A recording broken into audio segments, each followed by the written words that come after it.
Welcome to Marvel Rivals Lore Read Aloud, where today we're going to be going over Jeff the Land Shark and part 1 of his hero story, Sharknado. Before we take a dive into Jeff's hero story, let's take a quick look at his basic lore page. What's more huggable than a puppy, but hungrier than a great white? It's Jeff.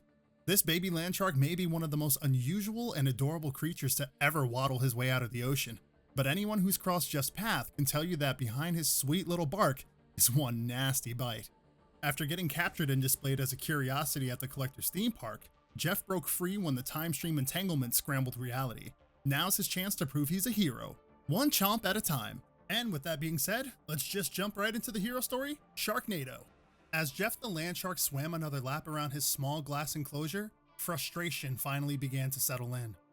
He had tried so hard to stay his usual optimistic self, even after he lost track of how long he had been held captive here inside this strange theme park created by the enigmatic elder of the universe known as the Collector. Jeff didn't really know how he got here in the first place. One second he was frolicking in the endless waves, lapping at the California coast with his BFF Gwen. The next, he was here, trapped within a tiny tank that he couldn't seem to chomp his way out of, no matter how wide he opened his powerful little jaws. But since his unexpected arrival, Jeff had pieced together why he was here. Surrounding his own enclosure were countless other holding cells, each containing unique specimens of life forms he had never seen before.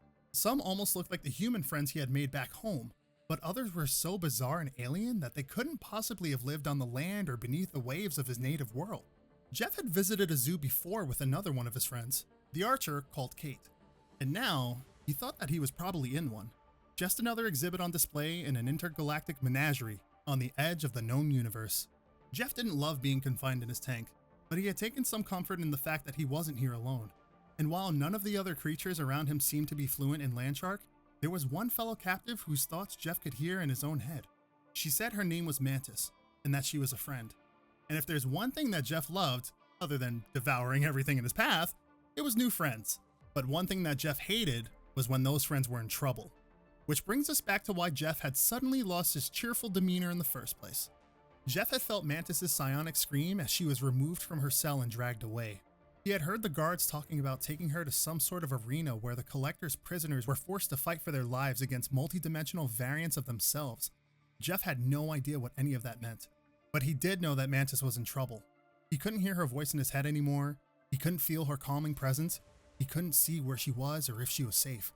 And that made Jeff mad. Jeff began to swim frenzied circles in his tank, increasing his speed by swishing his tail and paddling his tiny legs as fast as he could. When he had built up enough momentum, he propelled himself towards the wall that separated him from freedom. But the only result was sharp pain as his sweet little face smushed against the crystal clear wall. Not even the slightest chip or crack could be seen in the glass, though a few may have been left behind in his teeth. It was clear that Jeff would need another plan if he wanted to escape. As he floated there, dazed from the impact, Jeff wondered what his friends back home would do if they were in his situation. Kate would probably use an explosive arrow. Gwen would probably find an unexpected way to break through a wall, probably the fourth one. Elsa would have hidden some ancient enchanted blade in her ponytail to slice through the impenetrable glass. And Wade would simply sweet-talk the guards into letting him out, winning their favor with false promises of money and tacos. None of those options would work for Jeff. He was stuck here, and the thoughts of his lost friends, including Mantis, left him feeling more and more alone with every second that passed. But then he sensed it, a familiar tingle in his brain. Mantis was alive, and she was coming back. For him. Jeff couldn't help but grin as his friend approached, flashing several rows of serrated teeth in her direction. This was the first time he had seen Mantis in person, but while he may have not known her face, he immediately recognized her mind. Now that mind was clearly focused on one thing only, escaping from captivity once and for all. He's going to draw the guards, another voice said. In all his excitement, Jeff hadn't even noticed that Mantis was not alone. She had another humanoid with her, this one far more dark and brooding in demeanor. She did not look nearly as happy to see Jeff as Mantis did. And, to be honest, Jeff wasn't convinced that he liked her very much either. Jeff grunted quizzically, noticing the way the second woman was looking at him. He felt as though she was sizing him up, preparing to strike him down the second there was no longer any glass between them. "Don't mind her," Mantis said, as she started to activate the release mechanism on the side of Jeff's enclosure. "She just wants to get out of here as badly as we do. and she knows the only way we can make it happen is if we work together. Jeff smiled at Mantis, and she smiled back. Despite the fact that they were attempting to break out of the collector's exhibition with no real idea how to escape or where they would go if they did get free, there was something about this humanoid that made Jeff feel like everything was going to be all right, and it was clear he had the same effect on her. Mantis continued to fiddle with the latch on Jeff's tank just as a squadron of armed guards came into view. As the guards shouted something in an alien language, Jeff could sense that Mantis was already reaching out with her mind in hopes of diverting them. Her blades flashed in a glittering dance, and in seconds, the guards were down for the count. Jeff couldn't have been more impressed. Jeff said, trying to express his appreciation to the purple-haired warrior. Her gaze never softened. Jeff could sense that her mind was powerful, just like Mantis's, but her thoughts and emotions were heavily guarded. Jeff wanted his newest friend to like him as much as Mantis did, but for now he would simply have to accept that she no longer seemed to want to kill him or leave him behind. Mantis finally managed to swing open the door of Jeff's tank, releasing a flood of water into the hallway. Jeff emerged from the miniature wave it created, propping himself up on his stubby legs and giving his body a quick shake to expel the excess moisture from his skin. Mantis laughed with pure delight as a deluge of droplets rained down on her. The other woman was not nearly as amused. "Let's go," Mantis said, beckoning her unlikely pair of partners. She began to run through the collector's menagerie with a determination that made Jeff believe she knew where she was going. The warrior woman stayed close at Mantis' side, so Jeff felt the best thing to do was to bound along right behind them. As Mantis and her companion forged ahead, Jeff suddenly found himself distracted by an unusual smell. It was unlike anything he had ever encountered before, either on land or in the sea. It smelled delicious and powerful. Before he realized what he was doing, Jeff had veered off from his companions, entering the collector's private gallery. Here, the Elder of the Universe had gathered some of the most powerful items and artifacts in all of existence and was displaying them for his wealthiest patrons to gaze upon. Jeff didn't know what any of these strange things were. Not the 6 colorful stones, nor the glowing cube, nor the otherworldly crimson gem, nor the flaming demonic scroll. But he did know one thing. He hadn't eaten in a very long time. Jeff's instincts took control. He opened his tiny jaws wide and started to swallow down almost everything in the gallery as quickly as he could. Alarms began to blare, but it didn't stop Jeff from consuming one object of power after another. "There you are, Jeff," Mantis cried as she and her mysterious ally entered the now empty gallery. "We thought we had lost you. Are you okay?" Jeff belched in response. His tiny tummy had started to rumble after he gulped down a little metal vial marked PYM. As Jeff blushed with embarrassment, Mantis chuckled. Even the steel-willed stranger couldn't help but smirk.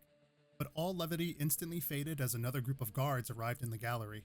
"Tivon is going to have our heads!" one of the guards shouted, as he realized all of the artifacts in the private gallery had somehow vanished. "Not if we bring him theirs first," another guard responded, aiming his weapon directly at Mantis and pulling the trigger. Without a second of hesitation, Jeff leapt between the guard and Mantis, instinctively shielding his friend from the oncoming blast. But as he intercepted the attack, something extraordinary happened. Jeff grew to 10 times his regular size. Mused the warrior woman. Must have been something he ate. The enlarged Jeff let out a delighted squeal as he charged towards the guards, all of whom dropped their weapons and retreated as swiftly as possible. As soon as they were in the clear, Jeff beckoned Mantis and her friend to follow him. "That's not the right way, friend," Mantis said. "We found the hangar. It's in the other direction.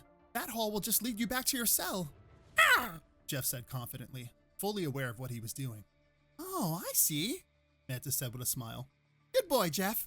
The women raced after the giant Jeff, back into the heart of the menagerie. "Stand back, everyone," Mantis cried out, directly into the minds of all the captive creatures. As the alien assemblage took cover within their cells, the massive land shark gave a mighty twirl, swinging his tail with tremendous force and shattering through the outer glass walls of countless enclosures. The lifeforms once trapped within suddenly emerged from holding and scattered in all directions, each seeking their own way out of the collector's custody. Jeff asked, as he began to shrink back down to his normal size. "I know, Jeff," Mantis responded, "but we don't have time to save them all, at least not yet." "Come on," their curious companion said, leading Jeff and Mantis through the chaos back toward the hangar. "This may be our only chance." Together, they entered the hangar, and Mantis located a spacecraft similar to the one she had flown during her time with the Guardians of the Galaxy. Relief washed over her as she led her new teammates onto the ship and powered it up. "We're finally free," the other woman said with relief. "We can go home now." But the stoic warrior paused. She didn't need Mantis's empathic abilities to sense the sadness radiating through Jeff's mind as he looked back towards the creatures rampaging through the theme park below them. And they will be free too, Mantis said reassuringly, placing a hand on Jeff's fin and giving it a gentle rub. We will find help and come back for them. We will free every single one of them, and we will make sure the collector pays for what he has done. How does that sound, little one? As the ship lifted off, Jeff responded as only he could, with a toothy grin and an empathic "Ow!" And that's the end of Jeff's hero story, at least for now, because that's part 1. I plan on doing a lot of characters for this, and if you guys like them enough, I might just go over every single character in Marvel Rivals, including the ones that we're getting in Season 1 and seasons beyond, considering. If you're still here, of course, thank you so much for listening. I hope you really enjoyed it, and I hope you look forward to the next one. And if you guys want, let me know who you want to see next down in the comments. Be sure to leave a like, I guess, so I know you guys like this kind of thing, because it's my first time doing it. And yeah, I'll see you guys in the next video.